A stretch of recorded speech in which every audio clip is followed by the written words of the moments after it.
Bismillahirrahmanirrahim. Alhamdulillahirabbil alamin. Wassalatu wassalamu ala asyrafil anbiya'i wal mursalin sayyidina wa habibina wa syafi'ina maulana Muhammad wa alihi wa sahbihi ajma'in. Al-haditsu tsani wa thalathun. Inilah hadis yang ke-32.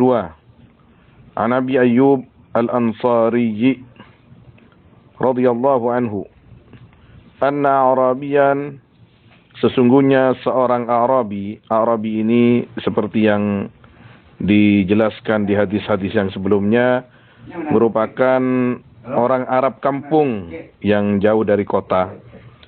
Arada yaitu menghadang, bisa di sini ya. Lin Nabi, mendatangi, menghadang dalam arti mencegat akan Nabi sallallahu alaihi wasallam. Fa akhadha, maka memegang ya Arabi bizimami naqatih, akan kendali untanya Nabi. Faqala ya Rasulullah, maka berkata Arabi, wahai Rasulullah, akhbirni bi amrin yudkhiluni al-jannata wa yunjini minan nar. Kabarkan kepadaku akan perkara yang bisa memasukkan kepadaku akan surga, wa yunjini, dan menyelamatkan amr kepadaku dari neraka. Di sini merupakan akhlak mulia baginda Nabi SAW sebagai pimpinan utama, sebagai orang termulia, bahkan makhluk termulia dari semua makhluk, dihadang, dicegat oleh seorang yang bukan siapa-siapa di tengah jalan. Kemudian tali kendali ontanya dipegang. Apa yang diperbuat oleh baginda Nabi SAW? Apakah beliau marah? Tidak. Apakah beliau itu langsung menampakkan wajah yang kurang baik atau sinis? Tidak. Tapi beliau betul-betul memposisikan diri beliau sebagai hadiah untuk umat, hadiah Allah Subhanahu wa taala untuk umat. Betul-betul menampakkan sebagai rahmat Allah untuk umat. Sebagaimana yang disabdakan beliau di dalam hadis-hadis yang lain, innama ana rahmatun muhdah, aku adalah rahmat Allah yang dihadiahkan kepada umat ini. Ketika dicegat oleh seorang Arabi dengan dipegangi kendali ontanya Nabi sallallahu alaihi wasallam, menanyakan tentang sesuatu yang bisa memasukkan dirinya ke surga dan menjauhkan dari neraka. Qala, bersabda Nabi sallallahu alaihi wasallam, qala, berkata Abu Ayyub, ini rawinya, fa nadhara ila wujuhi ashabih, maka melihat Nabi akan wajah-wajah sahabat-sahabat Nabi. Jadi tidak langsung melihat ke wajah Arabi, tapi melihat ke wajah para sahabat. Seakan-akan Nabi sallallahu alaihi wasallam mengajarkan sesuatu yang harus dilakukan apabila hal ini terjadi kepada para sahabat.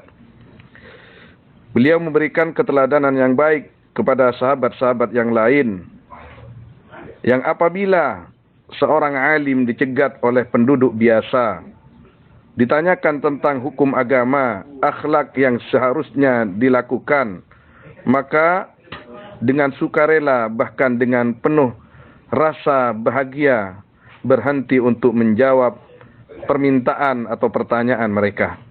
Wa kaffa an naqatihi, wa kaffa, dan menahan Nabi an naqatihi, dari ontanya Nabi. Wa qala, dan berkata Nabi, laqad wuffiqa au hudiyah, sungguh betul-betul mendapat taufik ya Arabi, atau hudiyah, mendapat hidayah ya Arabi.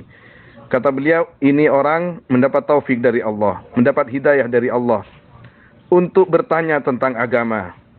Jadi sebagai tokoh agama, apakah ustadz atau kiai atau apapun namanya, ketika ditanya oleh masyarakat tentang hukum agama, maka kewajibannya untuk menjawabnya sesuai dengan tuntunan baginda Nabi sallallahu alaihi wasallam, bukan jual mahal atau bahkan sinis kepada masyarakat.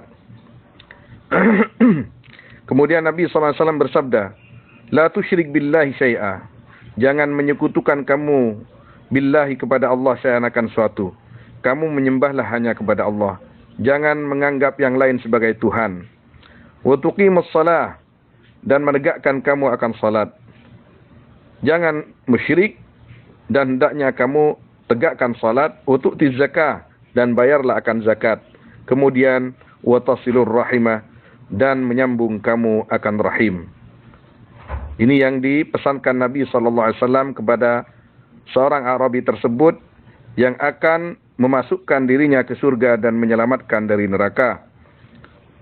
Tidak musyrik, kemudian menunaikan salat, membayar zakat, wa tasilur rahim, 4 rakaat. 4 perkara. Wa tasilur rahim. Dan menyambung silaturahmi.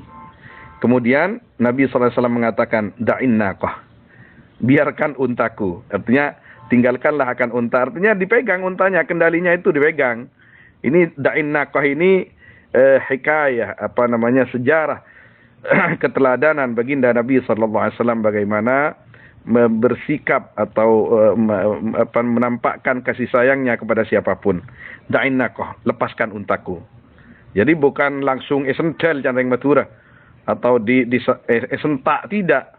Da'in naqah, lepaskan untaku. Artinya Nabi SAW mau melanjutkan perjalanannya, sedangkan untanya dipegangi, ditahan oleh si Arabi ini.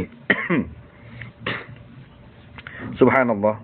Rawahu Ibnu Hibban, meriwayatkan akan hadis siapa? Imam Ibnu Hibban rahimahullahu taala. Qauluhu wa kaffa an naqati. Adapun sabda Nabi, adapun perkataan rawi wa kaffa an naqati, Nabi sallallahu alaihi wasallam ketika dicegat oleh Arabi itu menahan untanya, fihi sabrun nabi, yaitu di dalam qaul, adapun kesabaran Nabi sallallahu alaihi wasallam ala adal awam, atas mengganggunya orang-orang awam, bisa babi jahlim, sebab kebodohan mereka anil ilmi, daripada ilmu, wa bu'dihim 'anil hadarah, dan jauhnya mereka dari peradaban. Waqad waqa'a alaihi sallallahu alaihi wasallam nahwu hadza katsiran, dan sungguh terjadi atas Nabi sallallahu alaihi wasallam apa umpamanya ini, katsiran, hal banyak, hal sering. Wa dzalika ta'limun minhu liman ba'dah. Adapun itu semua yaitu pelajaran dari Nabi sallallahu alaihi wasallam kepada orang-orang sesudah Nabi, minal ulama'i fid da'wa ila Allah taala, daripada para ulama di dalam berdakwah ke jalan Allah SWT, hendaknya penuh kasih sayang, penuh rasa cinta, penuh rasa kasihan kepada orang awam, supaya mereka itu dilayani sebagaimana perintah Nabi SAW kepada umatnya, keteladanan Nabi SAW kepada umatnya, sebagaimana perintah Allah Subhanahu wa taala kepada para anbiya wal mursalin, yang tentunya perintah Allah kepada semuanya. Qala al-Jurdani rahimahullah, silatul arham al-ihsan ila al-aqarib. Adapun silatul arham, definisinya menurut al-Imam al-Jurdani rahimahullah, al-ihsanu yaitu berbuat baik ila al-aqarib, kepada famili-famili dekat.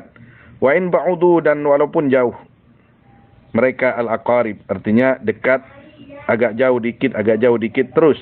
Atau takuna ala hasabi halil wasil wal mausul, atau ada silah, yaitu atas menghitung keadaannya orang yang menyambung dan yang disambung. Wal mausul ilaih, kepada al.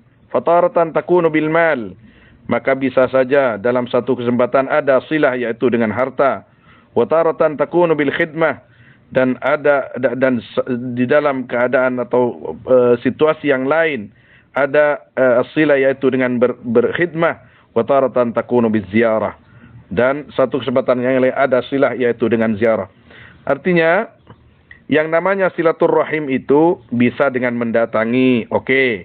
Kalau sekarang lah SMS, telepon-teleponan itu masuk, walaupun tidak sesempurna mendatanginya.